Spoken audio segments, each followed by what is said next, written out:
हाय। आज मैं आपके साथ एक छोटी सी कहानी शेयर करने के लिए आया हूँ। कहानी का शीर्षक है और जीने को क्या चाहिए। हमारे पास जीवन में बहुत सारी चीज़ें, बहुत सारे इंसान होते हैं, लेकिन सही वक्त पर हमको उनकी वैल्यू नहीं होती।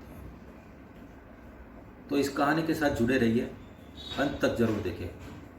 और कहानी के अंत में मैं आपको कुछ क्वेश्चन पूछने वाला हूँ, जिसके आंसर आपको मुझे नहीं, अपने आप को देने हैं। एक बार एक भाई सेठ जैसे दिखते थे। वो सेठ जी एक गार्डन में एक बेंच पर बैठे थे। उनके पास एक बैग थी और बैग ऐसे पकड़े हुए थे जैसे कुछ कीमती सामान अंदर है। तभी मुल्ला नसरुद्दीन टहलते टहलते उस आदमी के पास पहुंचे और उसको पूछा कि बाहर के आदमी लगते हो, यहाँ के नहीं हो, पहली बार देखा है तुमको। उस सेठ जी ने बोला, हाँ मैं बहुत दूर से आया हूँ, मैं दूसरे किसी शहर में रहता हूँ, मेरे पास सब कुछ है, पैसा है, मिल्कियत है, बंगला है, फैमिली है, लेकिन फिर भी पता नहीं मुझे जीने में आनंद नहीं आ रहा है। इसलिए थोड़े दिन की छुट्टी लेकर मैं इस शहर में आया हूँ। कुछ एंजॉय करना है, मुझे आनंद लेना है, मुझे खुशी चाहिए, मुझे सुख चाहिए। मुल्ला नसरुद्दीन ने उसको देखा और कुछ भी रिएक्शन दिए बिना सिर्फ उसकी बैग उठाकर भागा। मुल्ला नसरुद्दीन ने उसकी बैग ली और भागने लगा। सेठ जी ने चोर चोर चिल्लाते हुए मुल्ला नसरुद्दीन का पीछा किया और हमारे मुल्ला नसरुद्दीन बहुत अच्छी तरह से भाग रहे थे। इतना भागे, कम से कम 2-3 किलोमीटर उसको दौड़ाया और फिर किसी सड़क के किनारे बेंच पर बैठ गए। थोड़ी देर के बाद हाँफते हाँफते वो सेठ जी भी आए पीछे और मुल्ला नसरुद्दीन की तरफ बड़ी बुरी नज़र से, बड़ी गुस्से वाली नज़र से देखते हुए बैग छीन ली और बैग छीन के वो भी उसके बाजू में बेंच पर बैठ गए। लेकिन बैग मिल जाने की वजह से उस सेठ जी की चेहरे पर और सेठ जी की आंखों में शांति और रिलैक्स का फील आ रहा था। तब मुल्ला नसरुद्दीन ने पूछा, बैग मिल गई आपको? वो सेठ जी ने पूछा, तुमने मेरी बैग ली क्यों? मुल्ला नसरुद्दीन ने पूछा, अरे तुमने पहले ही तो कहा कि तुम आनंद और सुख की तलाश में घूम रहे हो, और जैसे ही तुमको बैग मिली तुम्हारे चेहरे पर देखो कैसा सुख और आनंद आ रहा है, तुम कितने खुश लग रहे हो, कितने शांत लग रहे हो। मैंने तो तुम्हारी हेल्प की सुख और आनंद प्राप्त करने में। क्या हम में से बहुत सारे लोग या लगभग सभी लोग ऐसा ही नहीं करते हैं? जो हमारे पास है उसमें हमको आनंद नहीं आता है, लेकिन अगर वही चीज़ अगर हमसे खो जाती है, वही इंसान जो हमारे आसपास होते हैं वो हमसे दूर चले जाते हैं, उसके बाद उसको हम मिस करते हैं और जब वो वापस मिलता है तब हमको आनंद आता है। क्या हमारी फितरत हमेशा जो हमारे पास नहीं है उसके लिए रोने की नहीं हो गई है?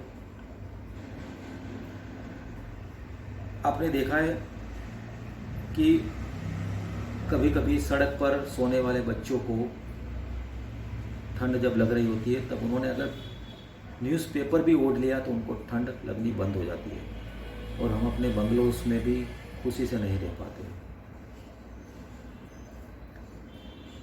आपको कितना सुख और आनंद है ये देखना है तो आपके पास क्या है उसको ज़रा ऑब्जर्व करो। मैं आपको कुछ सवाल पूछने वाला हूँ, इसके जवाब आपको खुद अपने आप को देने हैं। क्या आप, जो हमारे देश में या दुनिया में कितने लोग गरीब हैं जो सड़कों पर सोते हैं, उससे ज़्यादा अमीर है? क्या आपके पास अपना एक घर है? आप ये वीडियो अभी अपने मोबाइल पे देख सकते हैं, मतलब आपके पास मोबाइल है अच्छा सा, आपके पास मोबाइल में नेट पैक है, आपके पास मोबाइल देखने का टाइम है, आप अपना वीडियो शांति से देख सकते हो, इसका मतलब आपके पास खाने पीने का भी कोई टेंशन नहीं है। मतलब आपको अपना खाना टाइम पे मिल जाता है, पीने का पानी मिल जाता है, आप शांति से सो सकते हो।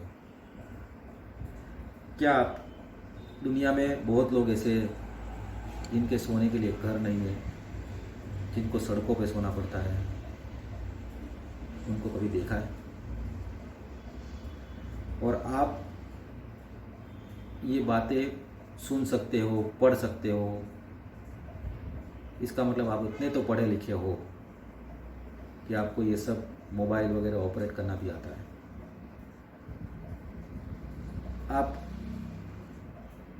मोबाइल पे वीडियोस, यूट्यूब, फेसबुक, व्हाट्सएप चलाते हो, इसका मतलब आपके घर पे बिजली है।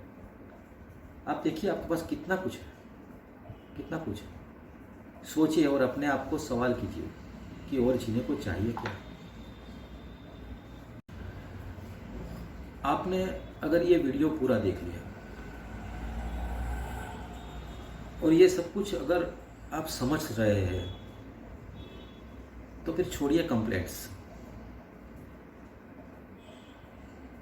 रोना छोड़िए, ईश्वर के सामने भीख मांगना छोड़िए, सिर्फ ईश्वर का आभार मानिए, धन्यवाद कीजिए किस्मत का, अपनी मेहनत का, ईश्वर का। मस्त है जीवन, मस्त। सुबह उठकर सबसे पहले हम शांति से और जिंदा उठे हैं तो सुबह उठकर सबसे पहला हमारा शब्द होना चाहिए thank you God, thank you, धन्यवाद आपका ईश्वर।